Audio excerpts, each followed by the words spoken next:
नमस्कार. आज आपण एका महत्वाच्या सरकारी योजनेवर बोलणार आहोत, नमो ड्रोन दीदी. हो. आणि याच योजनेबद्दल संसदेत अनेक खासदारांनी प्रश्न विचारले होते. अगदी. त्यात शिर्डीचे खासदार श्री भाऊसाहेब वागचोरे यांचाही समावेश होता. तर आज आपण याच योजनेबद्दल जरा सविस्तर बोलूया. नक्कीच. आपण जी माहिती बघणार आहोत ती कृषी आणि शेतकरी कल्याण मंत्रालयाने लोकसभेत दिलेल्या उत्तरावर आधारित आहे. बरं. म्हणजे आपल्याला उद्देश काय आहेत योजनेचे, ती राबवतात कशी, हो, आणि विशेषतः आपल्या महाराष्ट्रात काय स्थिती आहे, अहमदनगर जिल्ह्यात काय चित्र आहे. आणि त्याचे परिणाम काय असू शकतील, हो. हे सगळं समजून घ्यायचं आहे. चला तर मग. तर पहिली गोष्ट ही नमो ड्रोन विधी. हां. नेमकी आहे तरी काय? ही बघ केंद्र सरकारची योजना आहे, सेंट्रल सेक्टर स्कीम म्हणतात तशी. अच्छा. आणि 2023-24 पासून 2025-26 पर्यंत म्हणजे 3 वर्षांसाठी आहे. यासाठी बजेट पण ठरलंय 1261 कोटी रुपये. बाप रे, मोठी रक्कम आहे. आणि मुख्य उद्देश काय आहे याचा? उद्देश अगदी स्पष्ट आहे.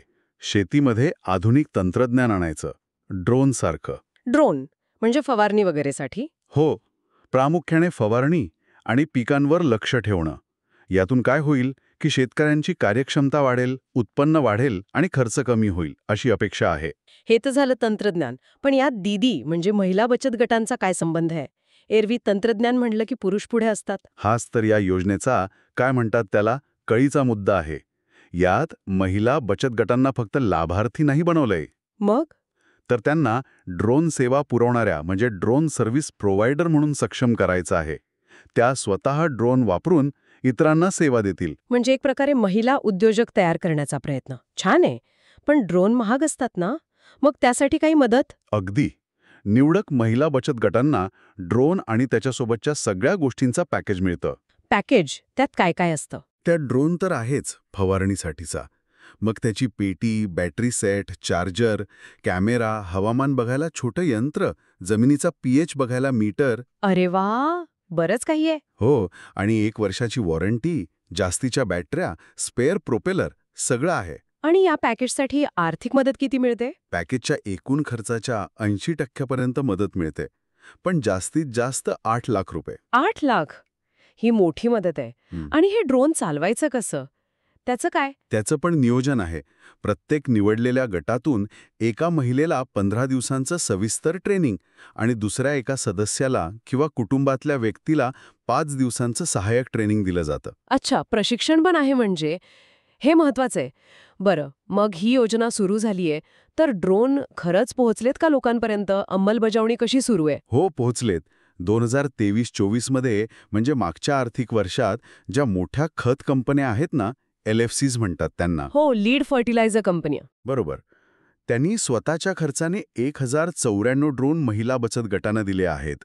कारण त्यांचं नेटवर्क आहे गावागावात आणि त्यांना नॅनो खतांच्या फवारणीसाठी ड्रोन उपयोगी आहेत. म्हणजे कंपन्यांनी दिलेत 1094 ड्रोन, पण हे सगळे नमो ड्रोन दीदी योजनेखालचे आहेत का? नाही, त्यातले 500 ड्रोन या योजनेअंतर्गत भाड्याने सेवा देण्यासाठी वापरले जात आहेत.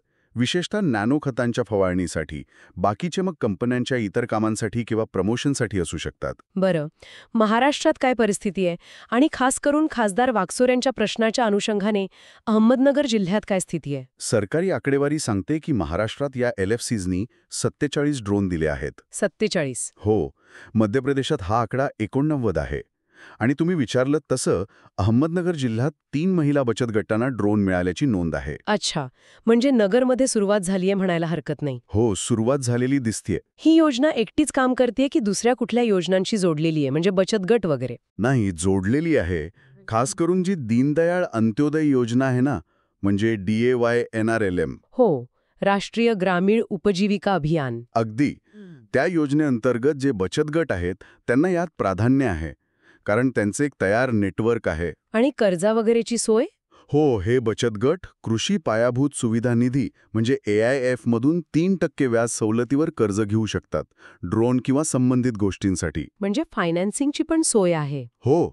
आणि अजून एक म्हणजे कृषी यांत्रिकीकरण उपअभियान SMAM.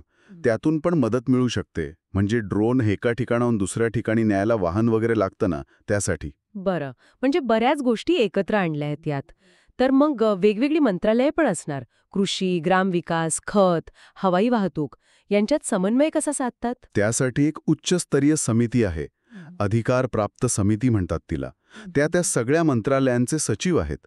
ते धोरणात्मक मार्गदर्शन करतात. आणि प्रत्यक्ष कामासाठी? त्यासाठी एक अंमलबजावणी आणि देखरेख समिती आहे. पण खरं काम राज्यस्तरावरची समिती करते. त्यांचं काय काम असतं? योग्य क्लस्टर निवडणं, बचत गटांची निवड करणं, प्रशिक्षणाची सोय बघणं आणि महत्त्वाचं म्हणजे या ड्रोन दीदींना व्यवसाय मिळावा म्हणून खत कंपन्या किंवा कीटकनाशक कंपन्यांशी समन्वय साधणं. ओके. सगळ्यात महत्त्वाचा प्रश्न. ह्याचा महिलांच्या उत्पन्नावर काही परिणाम होतोय का? म्हणजे खरंच काही फायदा होतोय का? काही अभ्यास झालाय का? हो, एक अभ्यास झाला आहे. बंगळुरूची EDRTC संस्था आहे, त्यांनी LFCsनी दिलेल्या ड्रोनच्या वापराचा अभ्यास केला. काय निष्कर्ष आहे त्याचा? निष्कर्ष सकारात्मक आहे. त्यांच्या म्हणण्यानुसार बचत गटांच्या कामात आधुनिक पद्धती आल्या आहेत, कामाचा वेग वाढलाय, कार्यक्षमता वाढली आहे.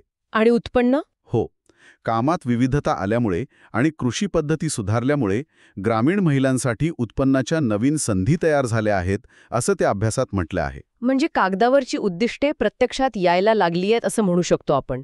हो, काही प्रमाणात नक्कीच. पण एक विचार मनात येतोय. ही 80% सबसिडी, सुरुवातीला कंपन्यांची मदत, हे सगळं ठीक आहे. पण पुढे काय? म्हणजे ड्रोनची मेंटेनन्स, नवीन ग्राहक शोधणं, हे सगळं त्या महिला कसं करणार? हे एक आव्हान नाही का? अगदी बरोबर मुद्दा मांडला.